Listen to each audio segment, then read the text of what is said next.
Everybody hear me okay? We are getting a little short on time, and I understand that, so I'll get through this as quickly as I can. I'll take all the questions that Alice allows you to ask, I guess. I'm going to give you a little bio, and then we'll talk about the two main issues of the day and why I'm doing what I'm doing. Grew up here in Indianapolis, had good parents, was raised well on the east side, got my degree in economics down at Indiana University, joined the Marine Corps, shocked everybody that I knew, joined the Marine Corps for 23 years. As I say, I kept fooling them, they kept promoting me, and that was good. That was a good thing. My last duty station was in Stuttgart, Germany. My kids were heading into high school, and at that time I could have moved anywhere I wanted to in the world.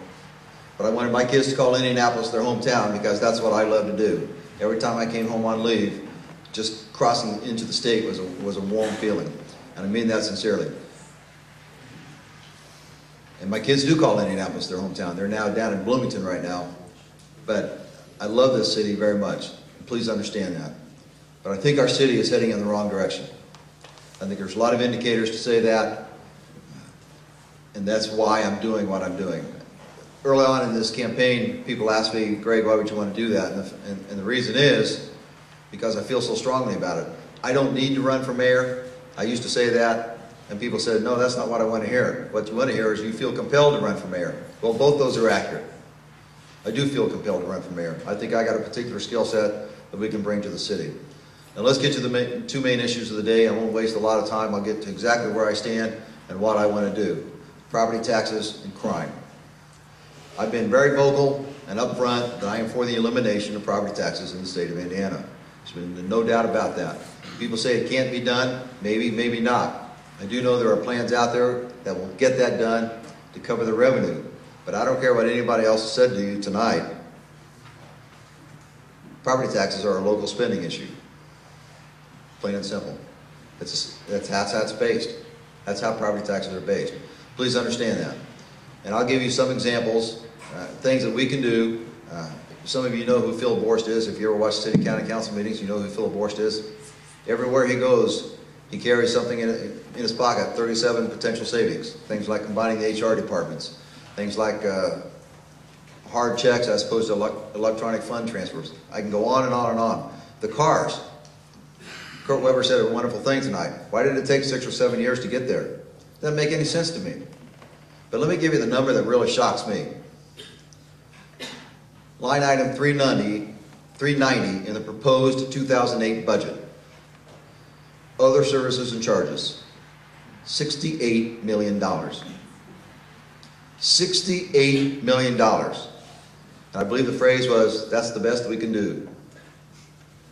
Who has a budget of $68 million of other stuff? I know I don't. Don't be fooled by any of that. There are things we can do here in this city.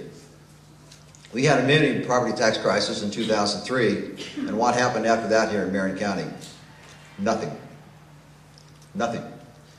Mayor had a good idea about the Fiscal Policy Council to bring all these taxing boards and agencies that people have talked about, but I actually heard a deputy mayor say it. She said it to me about 4 months ago. They didn't want to play. They didn't want to play? That's not the right answer. That is not the right answer. We need to bring those boards and agencies together, and the bully pulpit is the term that's being used quite a bit. I will use the bully pulpit, and I will use it a lot. Make no mistake about that.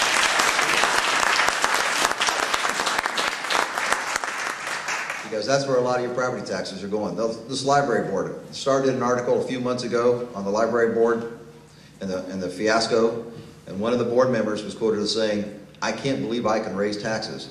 Nobody elected me to anything. That's right. Our forefathers called that taxation without representation. Absolutely.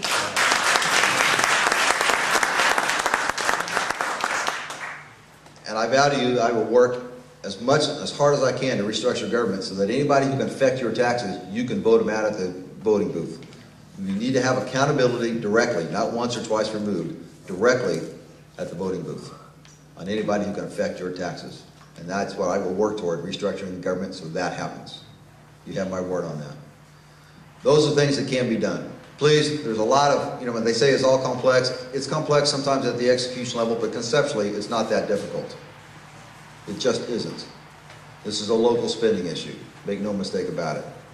Let me go quickly to crime, because this is an issue. I realize there are other neighborhoods that are a little bit harder hit, but these are things that, frankly, when I go to every neighborhood association meeting that I go to, at some level, people talk about crime. Every one of them. So let me tell you what I want to do about crime. First thing we need to do is to make sure the control of the police department is underneath the mayor. I cannot believe that this mayor, and you got to understand my background from the Marine Corps, the mayor gave away his police department in the middle of the biggest crime wave in history in this city. I cannot believe that happened. Now, we need to have a unity of command, because people talk about shared accountability in public safety. That is completely wrong. Accountability means someone's in charge. Someone has to be in charge of public safety. I used to ask the question, who's in charge of public safety? I did that 5 or 6 months ago. I got 5 different answers. That tells you no one is in charge of public safety in Marion County right now. No one. I want to be in charge of it, because you elect the mayor in large part for public safety. And the police department needs to be underneath the mayor's office. Another thing we need to do is go back to community policing. Talk to any cop on the street right now, and they'll tell you they are just reacting to the tune of $2 million more worth of gas this year than last year due to the merger. The beats are huge. They just react. That's all they can do. They all want to be neighborhood cops, but they can't. Please do not be fooled when you hear 100 more cops on the street. There are not going to be 100 more cops on the street. Let me say that again. There are not going to be 100 more cops on the street. There are a significant number coming into the academy, but we're losing more on the other end. We're bringing in these less expensive cops, and we're going to lose more expensive cops on the other end. There are going to be fewer cops on the street come spring. Abdul, if any of you listen to Abdul on WXNT, he took it out on his blog even further. He took it out more than I did in the next year. When 300 more cops, 300 new cops come on the street here in the next few years, we're going to lose about 290. Now, you just paid a 65% tax increase for public safety. And you're paying for those more cops, but there aren't more cops. Please understand that. All right? But we do need to get to community policing. We also need to make sure we get back to Front Porch Alliance, which is a very successful neighborhood program here. We need to make sure that we take care of these abandoned homes, and now it takes 18 to 24 months. We need to get that down much closer to 6 months. And the last thing, Kurt actually brought this up, these ex-offenders to the tune of about $4,000 to $5,000 a year are coming back into this city. And unless we give them the skill and the ability to run away from the people who helped get them in trouble, we're all going to pay that price. That's pennies on the dollar to me. It just is. So that's why I'm doing this. I am doing this completely out of public service. I served my country for 23 years. Now it's time for me to serve my city, because I've got the skills to do so. And that's simply why I'm doing what I'm doing.